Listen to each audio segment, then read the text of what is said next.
Hi, good evening. I'm Melissa Kuzma, Director of the East Brunswick Public Library. I want to thank you for joining us for tonight's program, Embracing Our Diversity, Coming Together Against Bias. The East Brunswick Public Library is committed to celebrating our town's diversity and facilitating conversations on the important issues that are being faced in our community and throughout the country. Some of our previous programs included the World Cafe, fostering community, and a screening and discussion of the documentary American Creed. We are proud to co-sponsor the program this evening with the East Brunswick Hadassah and the East Brunswick Human Relations Council. So as you can see on the screen, this program is closed captions, and you can find the link in the Facebook Live comments. So I'd like to introduce Christine Sullivan, co-president of East Brunswick Hadassah and chair of the planning committee for tonight's event.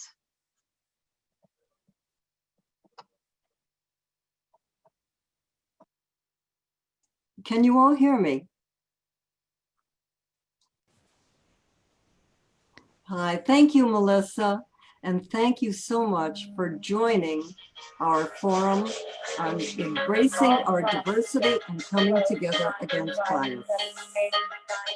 Excuse me. Hello.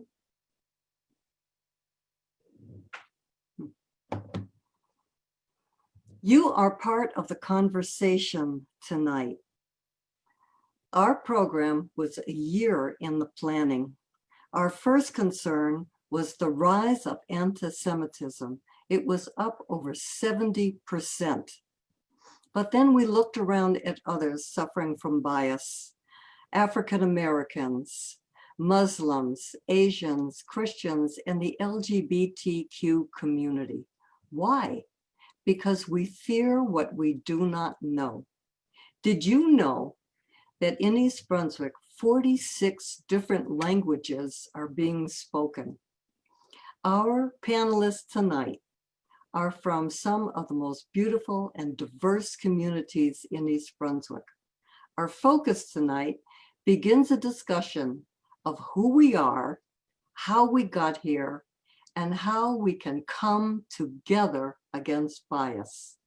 On your screen, you will see the East Brunswick chapter of Hadassah's activities. Please note our Facebook pages and our website. We are very grateful to the efforts of the East Brunswick Human Relations Council, the East Brunswick Library, Mayor Cohen, for their generous help and their support for this great discussion tonight.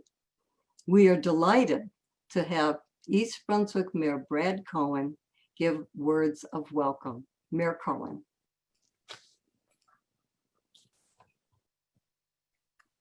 Thank you, Christine. First of all, I want to thank both Hadassah, the East Brunswick Public Library, and of course the Human Relations Council for putting this program, very important program, on tonight. On June 10th, 1963, John F. Kennedy addressed the graduates at American University, and his words were, "If we cannot end now our differences, at least we can help make the world safe for diversity. For in the final analysis, our most basic common link is that we all inhabit this planet. We all breathe the same air. We all treasure our children's future, and we are all mortal." Our diversity in East Brunswick has actually always been what I believe, of one of our core strengths. People move here for many reasons. They move here clearly for our superior public education system. They move here for our great location, which is a blessing. They move here for the safety of our community. But I would argue that equal among all of the reasons to move here is our diversity. And I've been asked to provide some statistics on East Brunswick so that that can be used as a backdrop for tonight's discussion. Racially, and this all comes from census data, which periodically does get updated. So clearly we all know that the census is being compiled right now. But our racial mix is 60% white, 25% Asian, 4% African American, 9% Hispanic, and 2% mixed. The average income for East Brunswick residents is $111,000, which makes us a fairly affluent town. The most common sources of employment, education, professionals, meaning doctors, lawyers, accountants, healthcare, retail, manufacturing, finance, and IT, which is sign of a healthy community, that we're not in one core business, but spread out among many. 33.6% of East Brunswick residents are foreign born. As was mentioned earlier, there's about 50 languages that are spoken in our English as a second language program that's provided by our public schools. The most common, the top 2 languages are Arabic as number 1 and Chinese number 2, followed by Spanish, Urdu, Gujarati, Russian, Korean, and then there's a big drop off after that with the remaining 50 of different languages. 38.1% of households in East Brunswick speak a language other than English. And this is all going to be updated as our 2020 census data finally becomes available. East Brunswick, for most of you, is a bellwether town. Most politicians, most studies, most surveys look to results in East Brunswick because we're considered basically a bellwether for the entire state of New Jersey. Our boards, commissions, councils in town are filled with representatives of every group. That was one of my promises when I ran for office 4 years ago. It was the idea that in order to make the town representative and for our vision to be truly reflective of everybody that lives here, everybody needs to be offered a seat at the table. And it's not fair for us to believe that a group or a individual or a organization doesn't want to be part.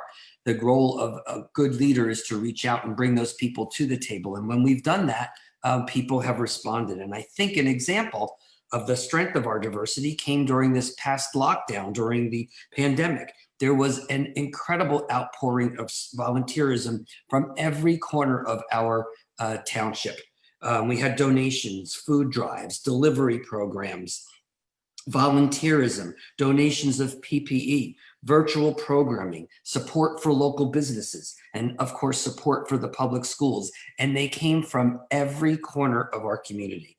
So I think that we've only begun to see the dividends of our inclusion. And I think that it only goes to show you that we really are truly greater than the sum of our parts. So I hope everybody has an enjoyable evening tonight, learns a lot, contributes, and I thank you from the bottom of my heart for including me and for doing this program, which is so important, especially at this time in our history as Americans. So thank you very much. I want to pass it back then to Christine. Thank you, Mayor Cohen. Our lecturer, our moderator tonight is Nancy Cronick, who is a lecturer at the Rutgers University School of Communication and Information, where she teaches a course in community engagement and other courses. Nancy serves as Special Projects Librarian for the Rutgers University Libraries. She has been president of the American Library Association from 2000 to 2001, and she trained as a public innovator with the Harwood Institute of Public Innovation as convener and moderator for deliberative public forums. Turning over the program to you now, Nancy, and the panel. Great, thank you so much, Melissa, Chris, and Mayor Cohen. I'm just delighted to join you tonight for what promises to be a thought-provoking conversation with your neighbors here in East Brunswick. Those neighbors have come together to talk about their aspirations and concerns for their community and to generate ideas on how to embrace community diversity and come together against bias in East Brunswick. This conversation offers everyone on the panel and also those of you participating on Facebook Live an opportunity to listen to the experiences of others, think about your own, reflect with others about the aspirations and struggles of your life in East Brunswick, and consider ways to move forward together across the community. So a few words first about the conversation. People on the panel and on Facebook are here to listen and to learn. We're all here for that purpose. Our goal is to understand how people who reside in this community see local issues around diversity, inclusion, and bias in East Brunswick.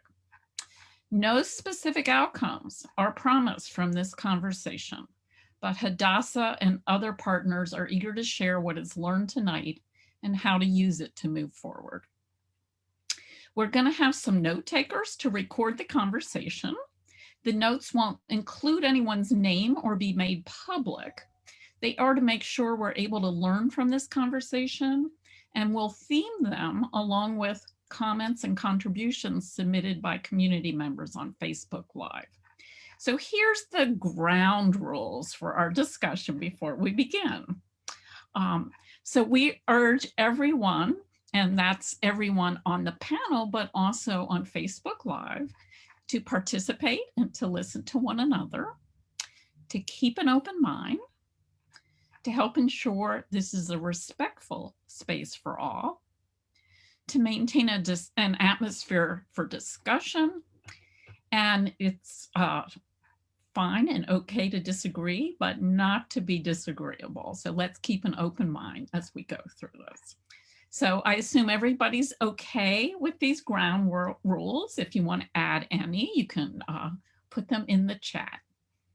But keep in mind, as we proceed tonight, there is no such thing as a right answer to any of the questions I'm going to pose. We ask you to draw on your own experiences, views, and beliefs. You're not here as an expert, you're here just to represent your own thoughts and feelings. So what's my role? So I'm here to keep the conversation going, call on different people to contribute, probe occasionally for clarity, and remain neutral. I'm not a member of the East Brunswick community, which means I have no personal stake in the discussion. I'm here to help you get to know each other better, find common aspirations and concerns, and identify possible actions to take in the future. So let's get started. I want to begin by asking each of our panelists to introduce themselves. I'm not going to introduce them, they're going to introduce themselves to you. And I will call on them as they show up on my Zoom screen. That doesn't mean they're going to show up on everybody's Zoom screen the same way. So what I want you to do is please tell us your first name, your affiliation, and what brought you and your family to East Brunswick. For those of you who are tuning in on Facebook Live, please do the same. We want to know who you are and what brought you here as well.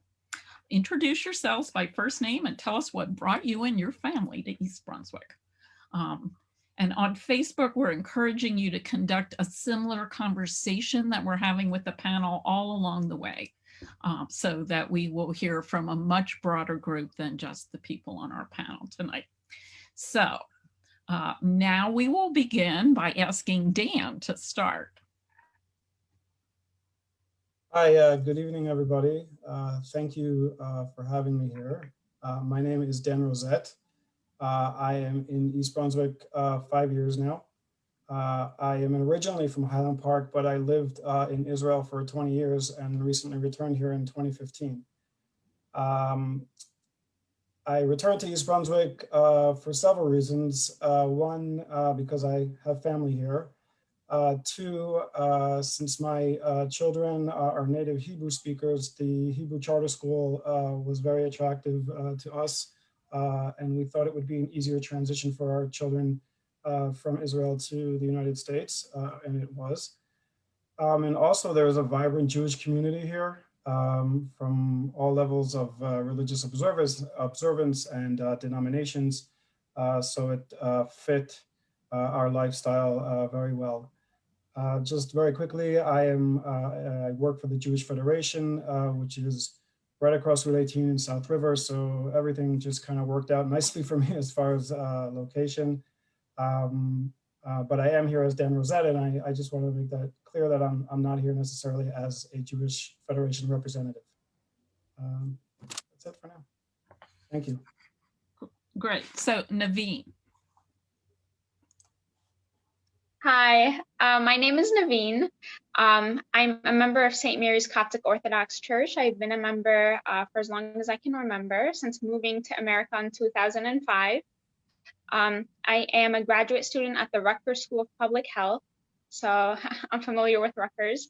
And I moved along with my family to East Brunswick because of the school system, for one, and because of the Coptic community that is present here. We think community and family is really important.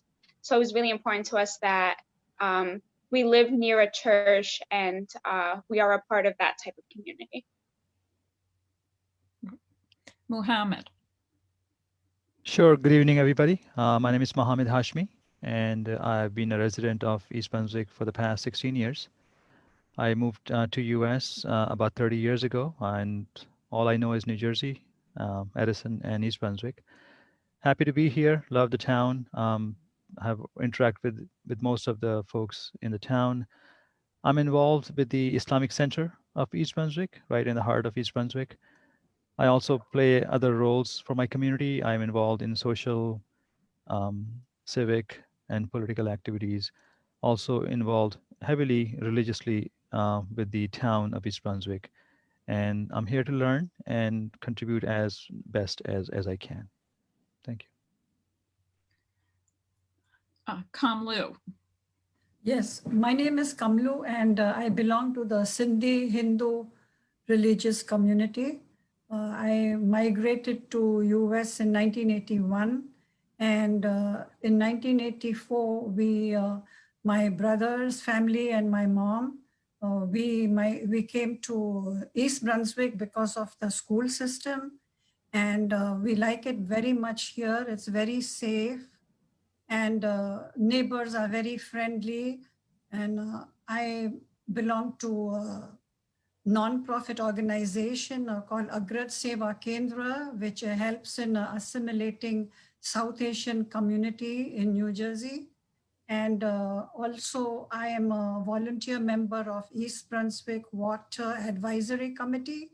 And in my free time, I volunteer my time for cooking and serving meals in Elijah's Promise Soup Kitchen in New Brunswick. Neha. Hi, I'm Neha. I'm a freshman at Rutgers Business School. I'm studying business and political science. And I went to high school in East Brunswick, where I was very involved in the LGBTQ+ community. My parents moved to East Brunswick when I was 5 years old, so I've lived here for 13 years, primarily for the school system, but also because the diversity of East Brunswick was very attractive to them, and I'm also very grateful for that. So I'm glad to be here. Thank you for having me. Okay. Christy. Hi everyone, my name is Christy Adams, and I'm currently a chaplain and director of diversity at the Hill School in Pennsylvania, but grew up in East Brunswick. My family's still in East Brunswick. What brought my family, I was 8 years old when we came. We were working in New York, so we were part of that great migration of people that wanted to move to the suburbs from New York. I have watched East Brunswick grow more diverse as the years have gone on. I've seen East Brunswick change quite a bit from when I was growing up in the early 90s. I'm also was ordained at a church in Somerset, New Jersey, First Baptist Church in Lincoln Gardens, and still pretty active there from time to time. My mom's texting me about cupcakes right now. So speaking of East Brunswick, that's where she is. And I started a conference that I still work with a group of high school girls from New Jersey, from the Central Jersey area, called the Becoming Conference for Young Black Girls. And that's it. And finally, Susanna. All right, of course, I have to figure out how to unmute myself. Hi, I'm Susanna Chu, and I emigrated here from Hong Kong when I was 2. My family is originally from China. And as far as what brought us to East Brunswick, it seems like a pretty common theme here, family and the school systems. So we had family here in town, and we, as we were starting to grow our family, wanted to be near family, and that's hugely important to us. And we've been so pleased with the choice of where we chose to raise our kids.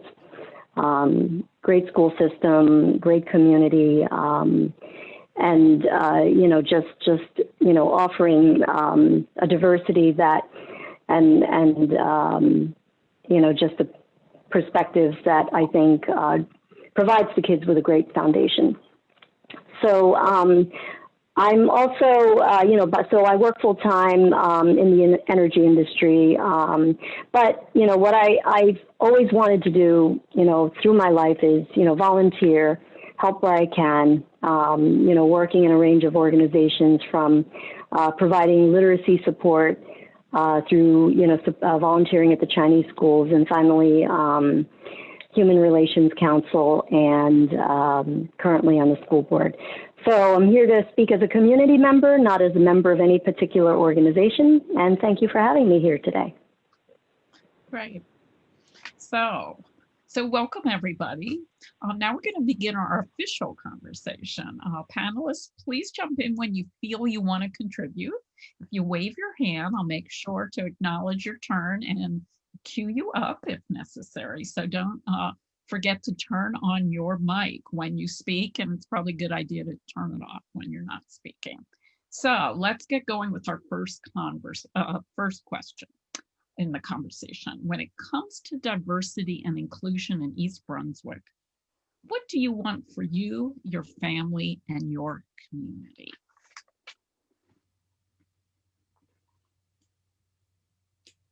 Dan, okay, go ahead.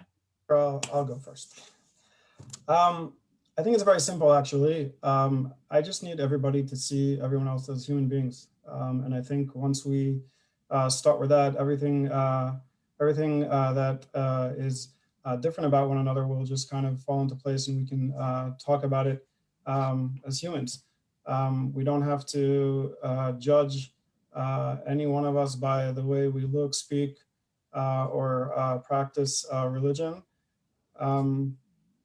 Once that happens, once we see each other as humans, everything else, I believe, is downhill. Downhill meaning easy. It's easier from there. No uphill battle. Susanna. And I agree with everything that Dan says, and I wanted to add, I really want people to have an open mind and be interested in learning every day. And that's one of the things I've valued about all the organizations that I've worked with over the years, have provided me with different perspectives, hearing from people who, for example, when I was volunteering in literacy, people who were born and raised here, but who could not read or write English, and the challenges that they face. So keeping an open mind and understanding that everybody faces their own challenges, don't be so quick to judge.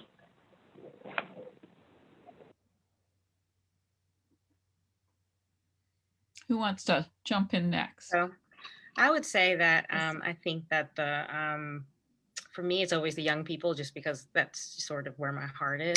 And I really want for young people, particularly young people of color, that identifies people of color, students of color, to be able to have elementary, junior high, high school experiences where they feel not just welcome, but affirmed, that they feel safe, that safe spaces wouldn't be relegated to isolated spaces, but that they can walk into the school and feel like it's a safe space regardless. Go ahead. Yeah. I very much agree with what Christy just said. And I would say I want that for my community too, as the LGBTQ plus community in general, and very much in America, has often been subjugated and found their safe spaces only within members of their own communities. And I would love to see greater visibility and greater respect so that everywhere can be a safe space. And why is that important to you, Nahil? I feel that as much as we can affirm our own identities, there's a different experience when other people see you, as Dan said, as human, and see your rights with respect and treat you that way. And I'd love to see that because I just think people deserve it. Let's see, who wanted to go next? Was it Mohammed? I think Naveen raised her hand. Oh, okay. Naveen. It's okay. You can go ahead. I can go after. Go. Okay, so I think I agree with what Dan and Susanna and Neha said, I think, and also Christy. I think inclusiveness has to be on all levels. I think youth primarily more important so than adults. So I think being safe and being inclusive in schools on all levels is important for our community. Being safe when we go out and being welcome when we see each other is a part of it. And I try to practice it to the best of my ability where I live. And, it all starts from us. I think we all need to do, play our role in being inclusive and being accepting of, all who are around us. Thank you. Navinga, jump in. Hi, so I completely agree with everything that everyone has said. And something I would just like to add to it is this idea of that we may not necessarily agree on everything, but it doesn't mean that we have to treat each other in a disrespectful way. I think that having a conversation and being kind to one another, hearing what the other sides have to say and their viewpoints, and even if we don't agree with it, we can just take it and treat them with kindness. I think that's really, really important. It's even more important for the youth because they're going through a phase where they're trying to figure out who they are and their beliefs and where their opinions are. And I think it's just really important for youth to have a safe place to be able to voice their opinions and not feel attacked or not have a negative reaction to the things that they say, but instead have a safe environment to be able to be vocal about the things they believe in. So Kamlu, go ahead. Yeah, in addition, I would just like to add that the students who are being bullied, what action are the authorities taking? Is it very strict so that does not continue? Because there are students who are so scared that they are committing suicide. And it's very heart-wrenching when I read news about that. So it's very important that certain regulations should be in place so that students who are bullied, they are able to approach the authorities and have their grievances addressed. And do any of you have examples of that actually happening in East Brunswick? No, it did not happen. It happened in New Brunswick. But it's so close to East Brunswick. And so, the roommate had, taken pictures of this boy. And then, he was so embarrassed that he was being made fun of. He went and jumped in the lake and lost his life. And, we should not just read it like a news. It should be something very serious so that such things are not repeated. Students are taking it as a joke. It should not be taken as a joke. That's my concern. Innocent lives are being lost. And that is not how, the schools or the colleges, should be, regulated. So several of you have focused on youth and safe spaces. Does anybody want to jump in here and talk more about your aspirations and why you're focusing more on youth? You haven't talked as much about adult interactions. I can add to that. The youth are our future, and if we don't invest in tolerance and acceptance in our youth, then we're in trouble. And I think that's probably why youth is on everybody's mind. We need to expand this type of education and drive home, the consequences of the opposite of being tolerant. What can that lead to? It's not just, it's like commonly said, it's not a joke. It's not just some comment. We all know racism can lead to horrific acts. We've seen it in history. So we should never downplay any type of, racism, and invest in, bias education, Holocaust and genocide education. All of this is key to make sure that our youth grow up differently. I sadly differently than maybe my generation might have grown up. Anybody else want to jump in here? Go ahead. So what I would like to add is true. I mean, I did focus on youth and younger adults, but I think it's equally applicable to people of all generations. So myself, since I've traveled all over the world, I've lived most of my life outside of my country. So I've come in contact with all races, ethnicities. So it has really groomed me, and I find it very easy to be able to relate to anybody that's on this call today. However, everybody has different experiences. So I feel that the youth don't get the full exposure to what I got. So that's my, my hindsight.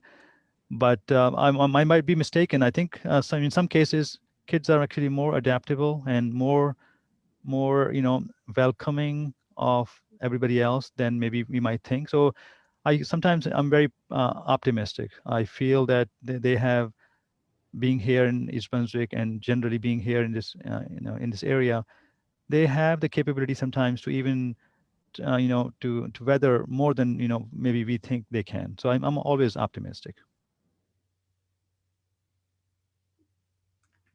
Neha, go ahead.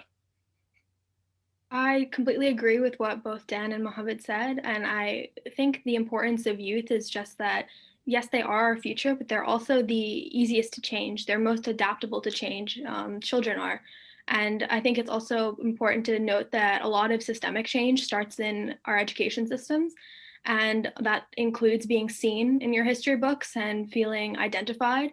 And a lot of the history we learn is only one version of it taught by the victors. And specifically, I think people of color and people who identify as LGBTQ+ need to see themselves in our history books. And that's a good place to start. So somebody else wanted to jump in?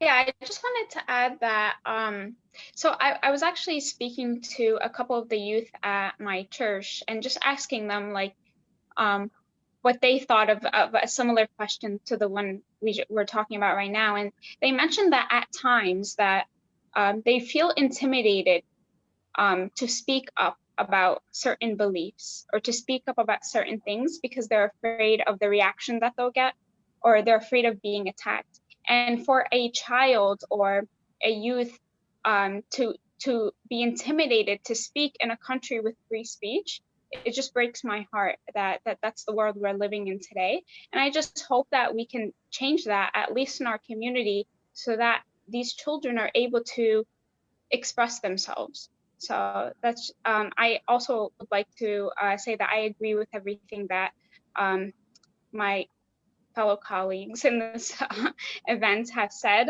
And yeah, I would just like to add that one part. So Susanna. Yeah, and I agree with, everything that was said as far as youth is concerned. Youth is important. They're our future. They're most impressionable. Just the point at which, we can help them to maintain an open mind, because when you're born without biases.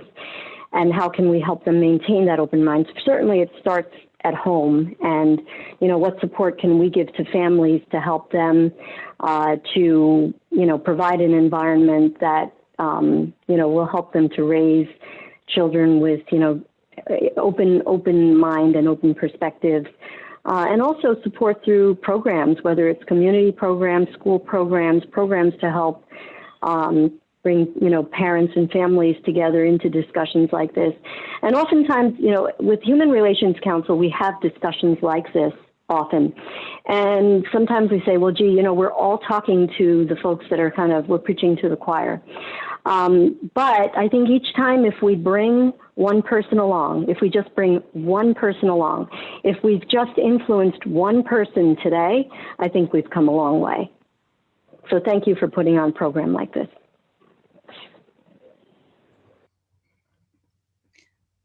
So not seeing any other hands, why don't we move to the next question? Because we've a sense now of what our aspirations for the community is, what is keeping us from having the kind of community that you want for yourselves, your families, and others in your community? What kind of challenges are you facing in reaching the aspirations you talked about? Naveen. And then Susanna, I think I saw her. Yeah. So go ahead. I think one aspect that's holding us back is stereotypes. I think a lot of times before we even have a conversation with someone, we already have made up our minds about them. And for example, we might think that because a person is of a certain religious background, that they're intolerant, or that there's no way we'll ever agree with them, or we can ever be friends, because we're always just going to disagree and butt heads. But that's not true. You may hold different views, but it doesn't mean you can't be friends and you can't listen to that conversation. So I think stereotypes are a big thing. I think maybe if we can just be open-minded and choose to have a conversation before we've made up our minds, I think that would help greatly. Do you have any examples of how that's played out? Yeah, so there's a couple. I can only speak for my community, of course. I'll let the other members speak for theirs.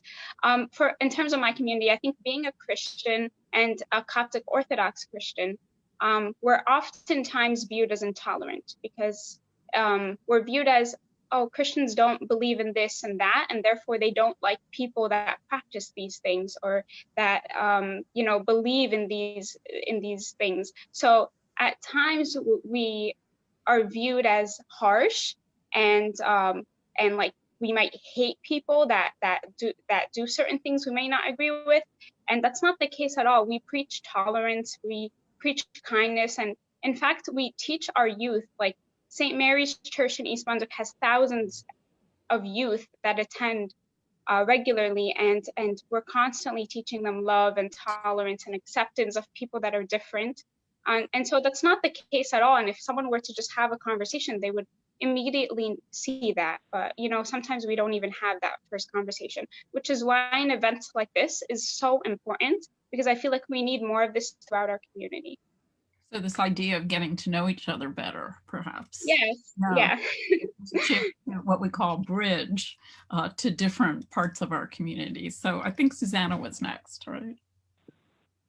Yeah, and I was actually going to say there's nothing keeping us from having the community we want. I think that's up to us to make it happen and make this the community that, that we want to live in. And I've been here 25 years. I haven't left. And it's because it is the community I want to live in. So there's nothing keeping us from that. But what we have to do is keep moving forward. I do think that this is a wonderful community to live in, but there's always room to get better. And I know, as far as these kind of forums and these discussions, through joining various committees, I would encourage anyone who's watching, who's interested, get involved in the various organizations and committees. Through Human Relations Council, I've met so many wonderful people. I've had the opportunity to, go to people's homes that I normally wouldn't have gone to. And I made friends that, I would not have met otherwise. So there's nothing keeping us from being the community we want. We just have to take it into our own hands. So, Temlu. Yeah, I belong to the East Brunswick Senior Center. Mm-hmm. And every year we used to celebrate Heritage Day. So people, from different parts of the world, they were given one day to bring their artifacts and the snacks or whatever food to share with the other people and let them educate them about their culture. And this, is a really good way, of educating the people, because everybody doesn't travel all over the world. So you're bringing, some glimpse, from our background to introduce you our clothing, our fashions, our food. And it's very interesting how we can bring people together. Now, I do not know whether something like this could go with the youth, with the children at school, some kind of a program where, they could bring something at a smaller scale like that, so that children are educated. Because even if you see Channel 7 on TV, at 6:30, they say world news tonight. What world news? He's talking only about America. America is not the world. So I'm trying to say is that people who are students who are coming from different cultures, different backgrounds, if they are given an opportunity to have a day to celebrate and share their ideas, their views, it would help a lot and remove the ignorance. There's a lot of children over here who are born, they have no idea. And people who are coming from other countries, they are speaking more than one language. So it's not that just because they are weak in English that they are dumb or they are stupid. It's just that they have to cross that barrier. So it's very important to share each other's culture and ideas and show them, educate them, so you can bring them closer together. You get a newfound respect.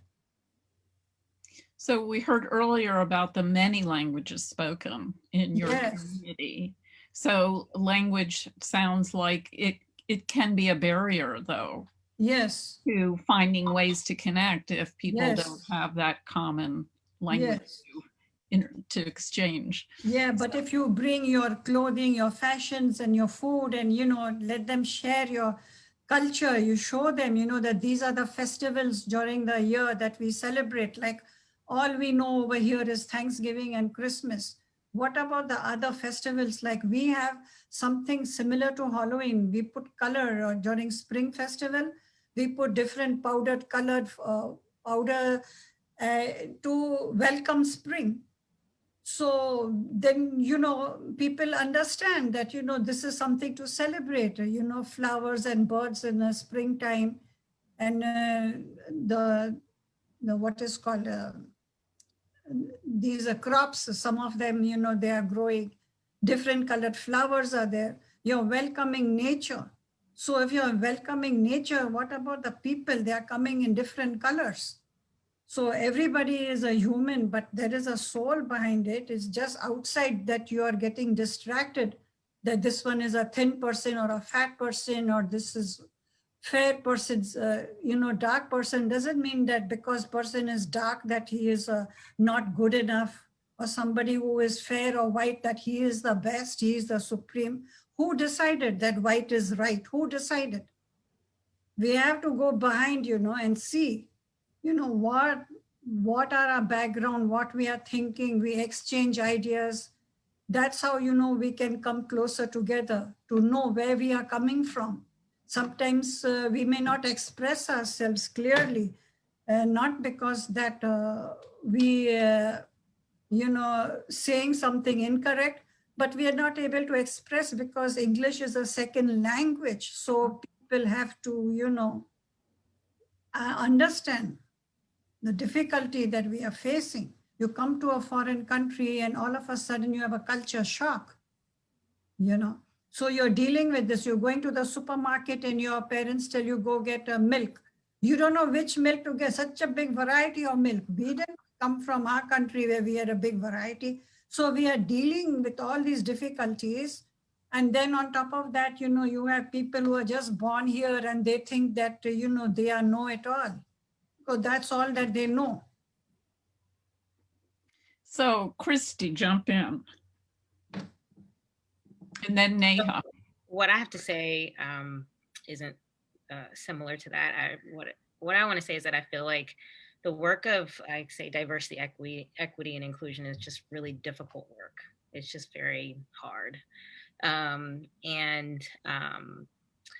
One of the things, I teach a class called Religious Radicals here, and we've been talking about leaders of justice movements and different current events.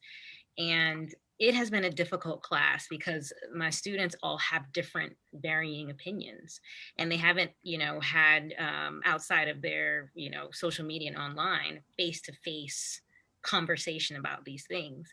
And some have pulled out of the class, and I've said to them, this is going to be difficult work. It's going to be a difficult journey. Before we get to the goodness, you have to, deal with some of the frustrations behind having differing opinions, or, just sitting in the discomfort of it. And so I think the work of becoming a more diverse and equitable community, it's beautiful, but it's not all feel good work. And it takes hearing things that not just that you disagree with, but that are painful, like the first time I was called the N-word was on the playground at Frost Elementary School. Those are the types of things that need to be said. Now, granted, I love East Brunswick. You know what I mean? Like, that was a long time. That was not just a long time ago, but it's a part of my experience. I had wonderful experiences in East Brunswick too, but I also had some not so great ones. And I think that needs to be acknowledged and spoken. And that's difficult to say. And it's also difficult to hear. But then the question becomes even more is, are any of our kids now experiencing the same thing? And if so, how do we work out of that, And so that's really what I wanted to say, that it's muddy. I call it like sort of quicksand work, but you can really get to the beauty once you get through some of that discomfort. But we really have to acknowledge the fact that it is uncomfortable first, before we really can make any progress. So Neha, jump in. Yeah, so I just wanted to touch on two of the things we've been talking about. First, with what Christy's saying, I completely agree. And it's part of what's very difficult about change is it's uncomfortable, and it's especially uncomfortable if it's not necessarily what you believe serves you. And that doesn't mean it doesn't serve our community as a whole. And I think that's very important to remember, is that increasing visibility for somebody else is just as important as something that you might care about. And that's where it becomes political. And unfortunately, I think we lose a lot because activist movements are hard. And specifically, like even in school, when you're trying to be seen, I think it's very important that you're recognized for that. And it's not just said that necessarily what you're doing is important, but it's not as important as this. And I think that does happen a lot, is that we agree with you, but this is more important. And I do think that's part of the difficulty. On another point to what Kamala was saying, I do think that East Brunswick in particular does a very good job of celebrating a lot of the different cultures we see here. We do have, I know through the middle school and the high school, international days and clubs that host events specifically so students can feel represented and experience other cultures. And I think those are some of the best events I've actually attended at the high school. And it is very much a community of enjoyment and experience and fun and learning about people that you might not have known about before. And I do like that a lot. And I think that's something that we do very well. So Dan and then Mohammed. I'll just be very brief. One of the things I do like about, or one of the surprises I like about the different languages and the diverse cultures, is that sometimes you actually find things in common. For example, me living in the Middle East for 20 plus years, I guarantee that Mohammed and I can sit and have a great cup of coffee that we both enjoy that's from the Middle East, without assuming, but or Arabic and Hebrew, some of it's very similar. And I've found myself having great conversations with Arabic speaking parents in the charter school where my children learn. We suddenly realize how many words we have in common. The foods we like are very similar. So breaking bread, although we can't do it now because of COVID, but once we're able to do it, a very good first and simple step is to just sit down and have a cup of coffee or break bread, as they say. And that leads to very good conversation. So hopefully when the pandemic ends at some point in our lifetime, we can go back to doing that. So I think you brought up a really interesting topic that we'll get into a little bit more, is that idea of how can we find what we have in common. You know, we know a lot about our differences, but, you know, emphasizing, and several of you have really talked about what we also have in common. And for all of us, this is uncomfortable to be around people that are different from us, but also a celebration to do it. So bridging that discomfort level and jumping in and finding that it's something that's very welcoming and can, I think, what was the term? This is a huge part of my professional life. Really I'll just add, this is a huge part of my professional life as well, bridging the communities. It's super important. You say that again? Part of my professional world, this is a lot of what the Jewish Federation does, is bridging. We try to reach out to anybody that's willing to sit down and talk and work with us together. So Mohammed, you've already now breaking bread across my screen. So jump in and tell us your thinking on this. Sure. So I would agree that we tend to follow the stereotypes, and that's totally unacceptable. There's another word sometimes used, it's called collective blame. We need to eliminate collective blame and look beyond the stereotypes. And I'm guilty of that myself, and I strive to to make myself better. So I'll give some real examples. When we moved to East Brunswick 16 years ago, we didn't know anybody in the town. So my wife, she grew up here all her life. She bought some cakes, and we went individually to all the neighbors around us, to the left, to the right, to the front, and to the back. And we sat down with them, introduced ourselves, kind of break the ice. And I think these personal relationships go a long way. And now today, 16 years later, my daughters, they babysit the kids who are around us. Few years ago in winter, it was snowing, really hard, and we were sitting eating dinner, and we noticed that somebody has just cleaned our walkway, and they were on our driveway cleaning my driveway, and I didn't know who that person was. So I walked out and I shook hands with him. I didn't know that person. He was 3 or 4 houses down me.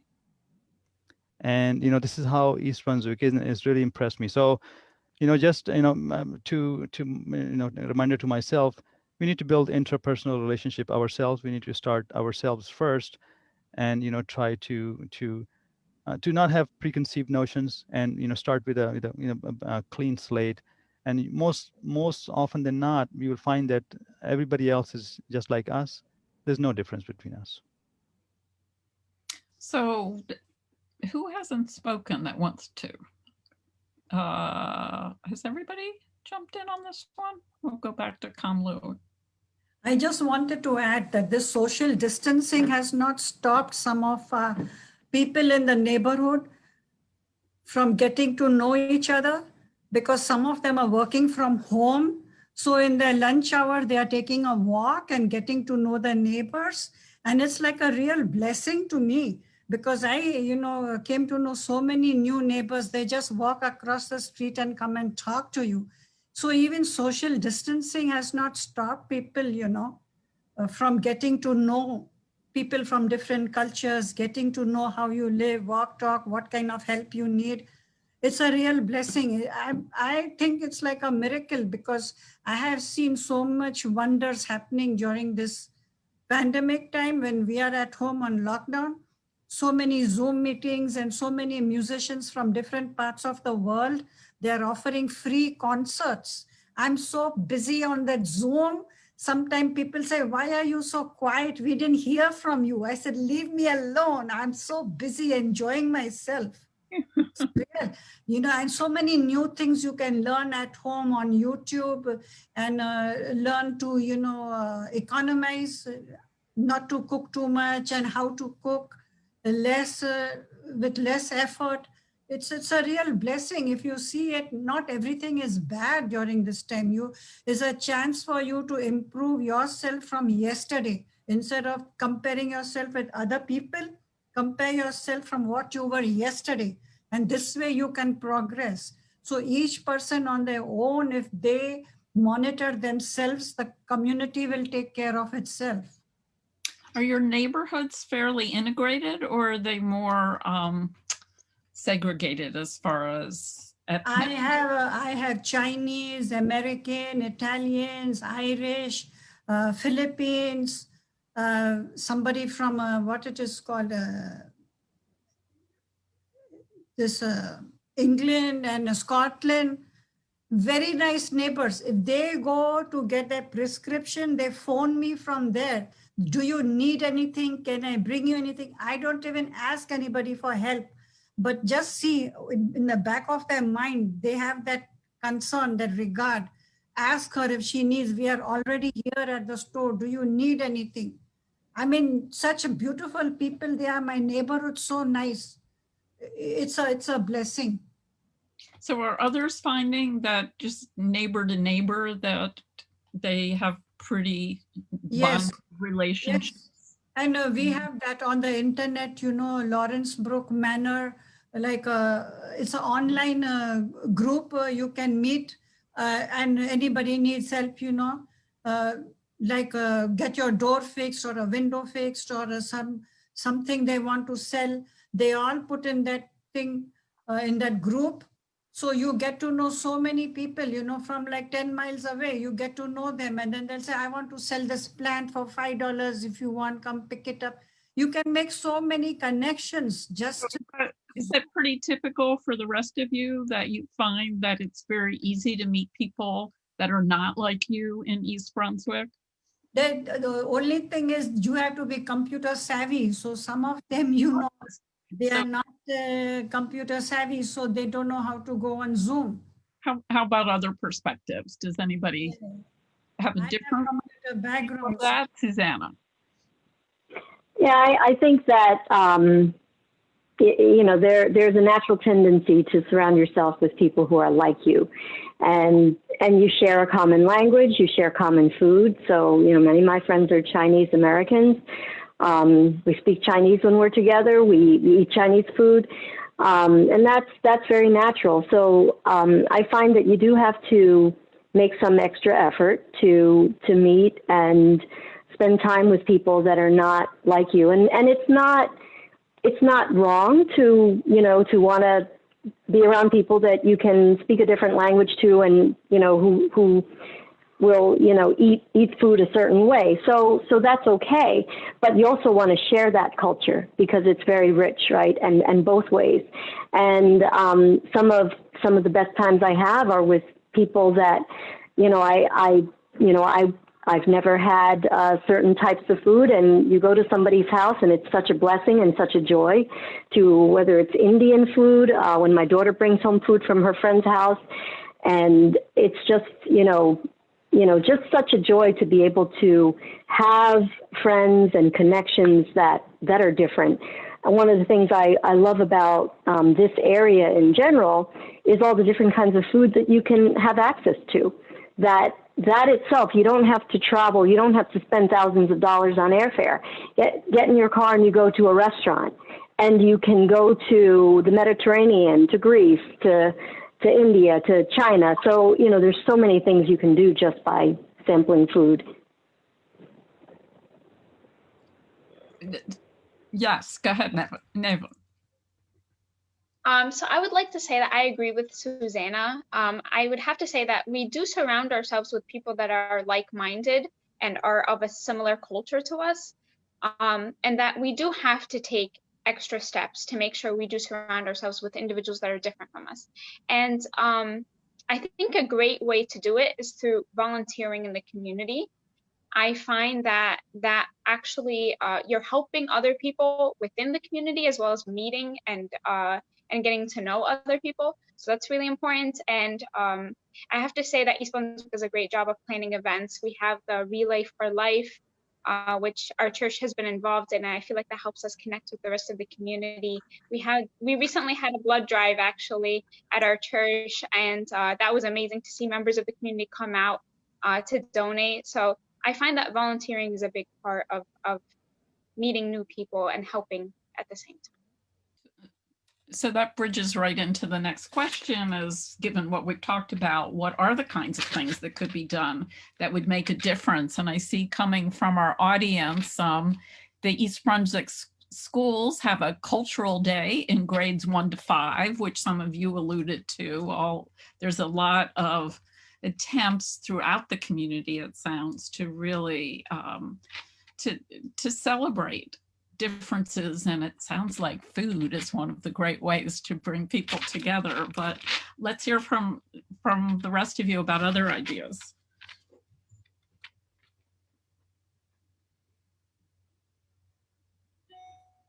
Neha. Okay, so one of the things I wanted to touch on is the concept of diversity of thought, because I think it's very easy to find common ground with people who are similar to you, or maybe not even people who are similar to you, but who think a similar way. And I think it's also very important to expose yourself to a lot of different ways of believing and thinking. And one of the ways that I think we could do that is go back to our roots and have conversations like this, and making forums like this a lot more accessible to people who want to learn and want to go out into their communities and meet people is, I think, a good way to start, because you can see where you might disagree with someone, but also how maybe there are 5 more ways where you actually do agree with them. And I think that's powerful. Christy. One way I think is by going to where people are. So as opposed to just inviting to events. And I think they all should work in concert with one another. So whether it's a conversation or an event, that's one thing. But I think people feel there's a different sense that you get when someone crosses that threshold over into your territory. And so, I mean, obviously we're in a pandemic now, but it's also something that people can do, I think, virtually, even more if they're uncomfortable with going into actual like physical buildings, right? But like, when someone would come, a friend of mine would come visit my church, with me on a Sunday morning or something like that, that was like a big deal. So when people intentionally cross that threshold into other people's spaces, they feel a little bit more sense that trust, I think, is the big thing. And there's a mistrust when, there can be a mistrust when it's just like, we're inviting you to come to our thing, so come on out, we would love for that, and that's fine, but it seems like there's like an ulterior motive sometimes. So I think there needs to be sort of a both and. So when you talk about that kind of welcoming into your space, can you give examples of how that either is being done or could be done where it's not being done now throughout the community that you all treasure? Yeah, well, I've heard religious communities mentioned more than once. I work, even though I'm ordained as a Baptist minister, I've worked at Georgetown and now here in interfaith communities, and just to go to, I remember going to the huge mosque, I don't know, on Route 1. My mind is like crossing right now, but I just remember going and visiting with the imam, and just how he just felt like, wow, like you're coming in here. This is the purpose of, we want for not just our own to come. We want for others to come and experience this. And so I think religious communities is one, even if it's, like I said, virtually on in certain programs like that. But I think that's the only thing right now that like comes to mind. I'm sorry, like long work day. But I know, as opposed to seeing an event or something, a program, and saying, oh, that's for them, that's not for like me and my particular group. That's sort of the automatic feel I think that people get when they see or hear about something. You know, but instead of having that be sort of like the automatic response, then perhaps now we can start to just individually be a little bit more open to attending something that we wouldn't otherwise have attended outside of our local sort of neighborhoods. Other ideas? Dan. One of the things we as in the Jewish Federation were trying to do before the pandemic, we were able to do a little bit, but pulpit exchanges, for example. We had some lined up. We were only able to do one or two, and then everything changed. I think that adds a lot. You learn so much from whoever is coming to speak in your synagogue or in your church or in your mosque, etc.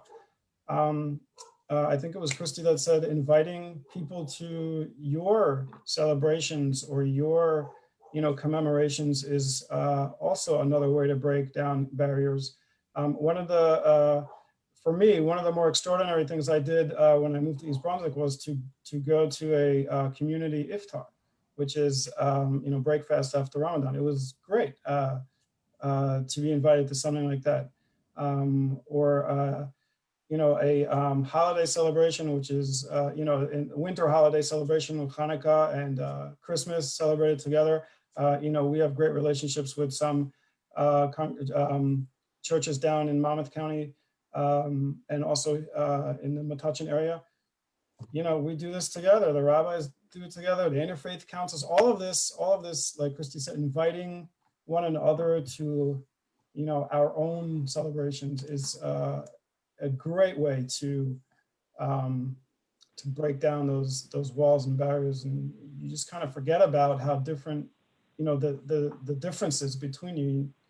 It's just basically going to someone else's celebration and having a good time and talking, and that's what ends up happening, which is great. So Susanna, go ahead. Just real quick, one of the best celebrations I've ever been to is the Interfaith Clergy Council Thanksgiving celebration. And that's all pre-COVID, so hopefully they'll be able to do that again sometime soon. But it was just an amazing gathering of all people from all places. So I just wanted to throw that out as a great example. And Mohammed, go ahead. So I'll address everything in a backward order because it's fresh in my mind. So Susanna, you talked about the Interfaith Thanksgiving service. Because of COVID, we are going to have an online service. So Holly and the team is arranging for it, and you probably will hear about it fairly soon. The second thing, Christy talked about the big mosque on Route 1 in South Brunswick, Monmouth Junction. That's the Islamic Society of Central Jersey. They have a school as well. So my kids, all 4 kids went to school there. A great place. The Imam Shibli is known in the entire Central Jersey area. They do great activities. Our most important prayer is Friday prayer. So a lot of non-Muslims come there to listen to his sermon. Very impressive. I think what Dan touched upon, and Neha and Nevin. So Nevin, I've been to your Coptic church several times. I can walk to your church. That's how close I am to your church. And last year in July, there was a open house, and I was there, and I picked up the published material, the CDs and the books. I had the meal there with my wife, and I had made this a personal, a commitment to myself. I've been to the 2 temples in East Brunswick, B'nai Shalom and EBJC, and I know the rabbis there very well. So I think these personal connections are very important, and we need to take those steps sooner than later. So, I think I missed a few things, but, these are my everyday tasks that I do, and I do it, consistently. Sometimes it takes a while, but there's no reason why we cannot find common ground, and we cannot find things that are common to all of us. So, I think purposely we need to make an effort to focus on things which are productive, which are common, which are, affected the community and the society at large, and stay away from those fringe things that happen around us.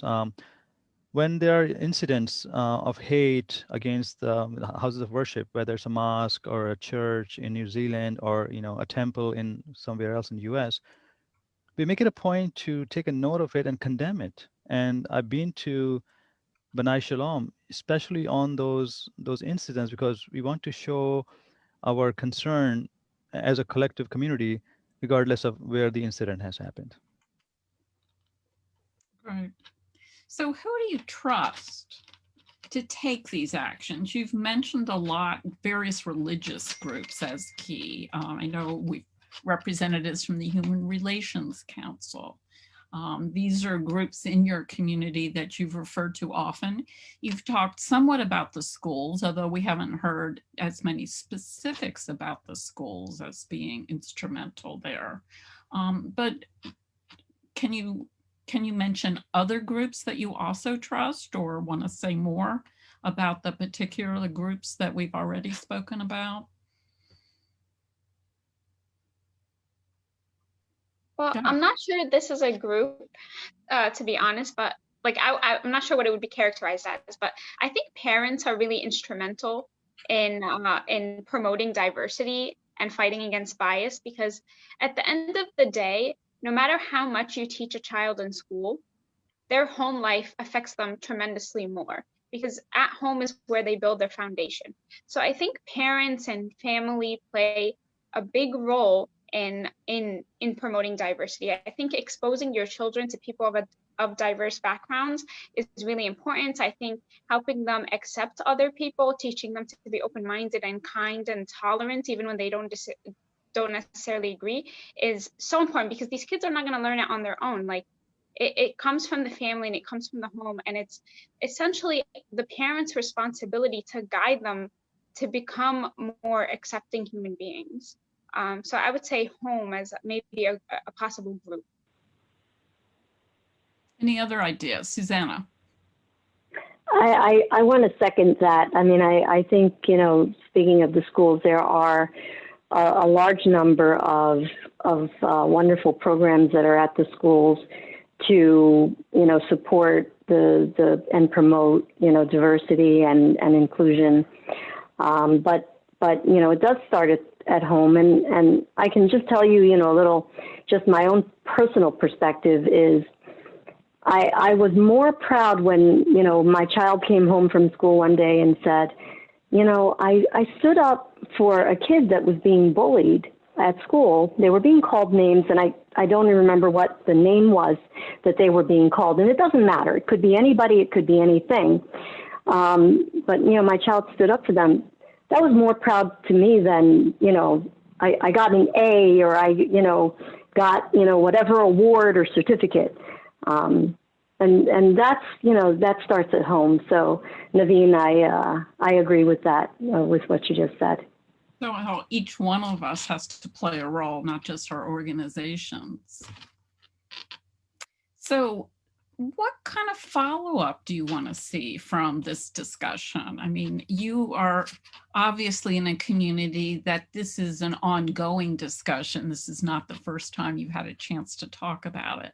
But what would you want to see come out of this discussion tonight? What's the next step? Christy, you talked earlier about this is really hard work, but there's certain pieces that have to sort of be in place, and then we have other things come out of that. So can you think of what next steps you'd like to see? Personally, and maybe this is already being done, so I'm sort of outside in, sort of like identifying. So just using my own personal example, at the school, it's big work.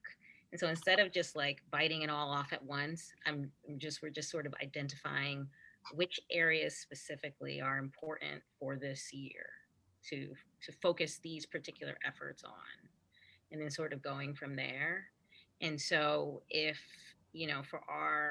for the East Brunswick community, if it is sort of narrowed down to this area, you know what I mean? And then tending to those areas with the attention or the intention, I guess. If it's local communities, right? If it's sort of building up local neighborhoods and not necessarily diversifying per se, but, sparking community and more, sort of neighborliness with local local communities, okay, then that's one initiative, right? If it's, schools, I don't know, but if we narrow, I think if it's narrowed down to specific areas, then we can be intentional. Because another panel would be great. It'd be great if we continued these types of conversations, but then also, okay, so where then will we be able to actually go in and do the work reasonably during the season that we find ourselves in right now in the pandemic.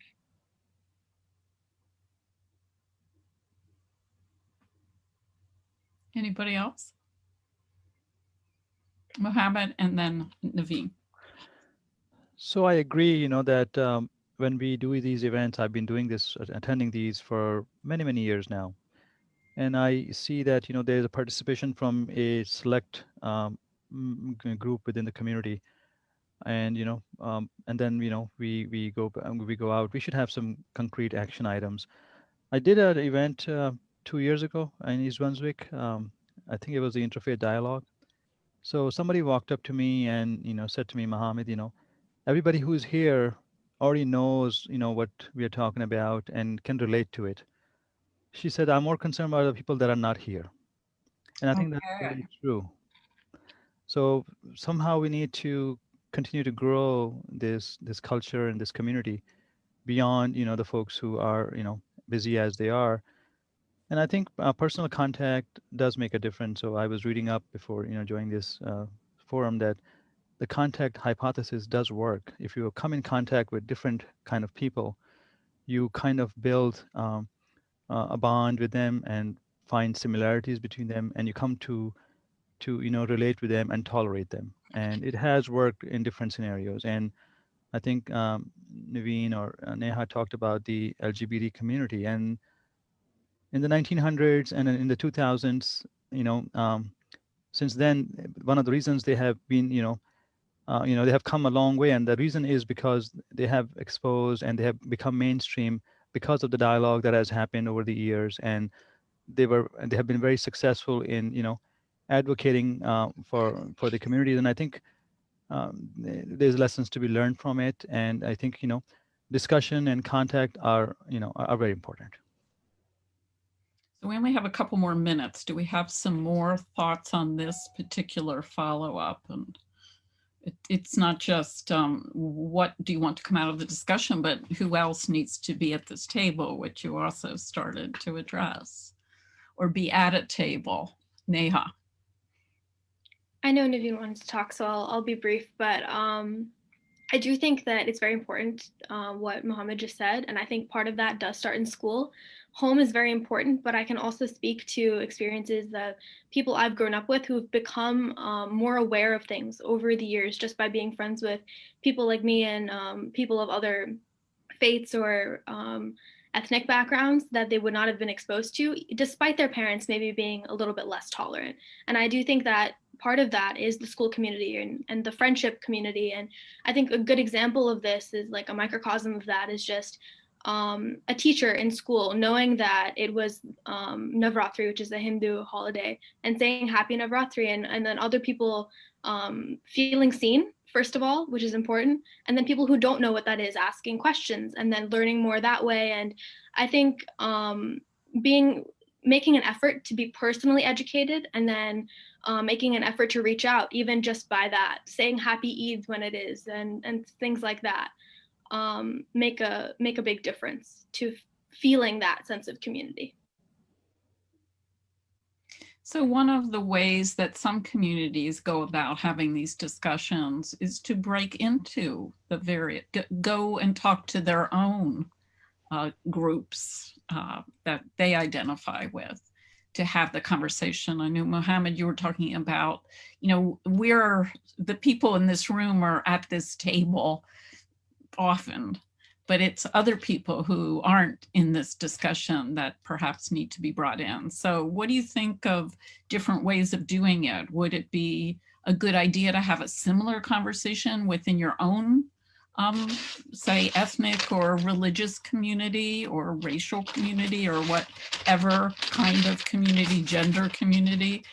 you represent, or do you think it's important to continue to have this sort of inter-group dialogue? Dan, were you looking to jump in here? Yeah.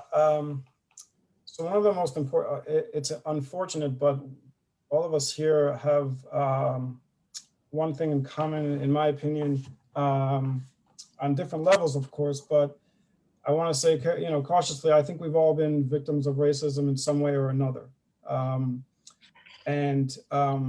I think we do have to go back to our own communities and explain the importance of these interfaith and interrace relationship building, because we need each other to push back on the common enemy, which is hate and racism. This is what, and it's a difficult task because we all come from groups that have their own stereotypes, and all of us here have our own prejudices and stereotypes, but it's unfortunate, but people seem to come together when they're threatened by the same enemy. And building alliances is pretty much the only way I think that we can successfully push back and make a difference and try to eradicate as best as possible, those that don't like us for whatever reason. And then it's easier to go to your legislators and to your community leaders as one diverse group and say, we want to see this and that because we're tired of the racism that we're seeing. And it doesn't always have to be negative. I mean, again, we could also do the same and go back to our community and say, look, this is what we have in common with these groups.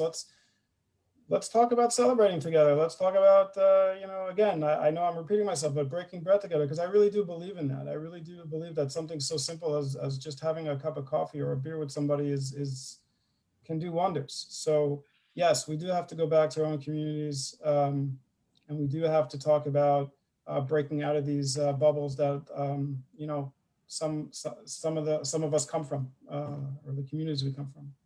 So we're just about out of time. Any last words, single words from any of you that you want to say before we sign off? Naveen. I just wanted to say that that's such a wonderful idea, Dan, this idea of celebrating one another. And I think we should take advantage of that. I know Mayor Cohen is listening, so maybe we can plan some type of community event or Heritage Week where we can all maybe become more educated about each other's backgrounds and our cultures. And I think that would be a good start. Kamlu.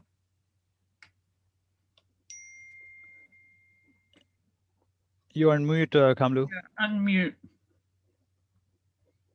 Kamlu, we can't hear you. We still can't hear you, so you need to, go ahead. Yeah, I wanted you to know that every year we used to have Unity Walk by the East Brunswick Library Lake. And that time, all the different groups would meet, and Nancy Pinkin was there, Mayor Brad Cohen was there. But this year, because of this pandemic, we were not able to do it. And that also brings the whole community together, and we get chance to meet with other people from different communities. Susanna, you get the last word because we're really out of time. Well, it was just to actually to say to Kamlu, you will not be disappointed. There will be a Unity Walk this year, although it will be a virtual one. I believe the date, I don't want to give you the wrong date, but I think November 12th. But please check the East Brunswick Human Relations Council Facebook page. We'll be posting information about that Unity Walk. You'll be encouraged to send in 15-second videos. Please take a look for it. It'll be coming up soon. Okay. So I'm afraid we're I'm on. going to cut you all off, but I want to thank you. It's been just such a pleasure and a privilege to moderate this discussion today and to be part of your world. So thank you all so much for your candid and insightful thoughts. And I'm going to turn it back over to Christine, who will close out and tell you what's next. Thank you so much, Nancy. And thank you all for joining and being a part of this discussion on how important it is for us all to come together, get to know each other, better, so that we can come together against bias. We have a special thanks to our panelists for sharing your experiences, your insights, and your views. We also want to thank our wonderful coordinators, Sandy Landman, and her committee, Linda Rifkin, Gail Honig, and Holly Cerami. Special thanks to you, Nancy Cronick, our moderator, did a great job. And we're very grateful to the Human Relations Council, especially for partnering with East Brunswick Hadassah. And a big shout out to Holly Cerami for being such an important part of this program. And we are very grateful to the East Brunswick Library Melissa Kussman and Melissa Hosick, who put on this program. The technology is challenging. Thank you so much for doing it. And please watch for upcoming more bridge building programs from the East Brunswick chapter of Hadassah and the Human Relations Council. Watch our Facebook pages and our websites. We hope that this discussion has set the stage for more events to advance the extraordinary potential of our diverse community. Thank you and good night. Thank you so much.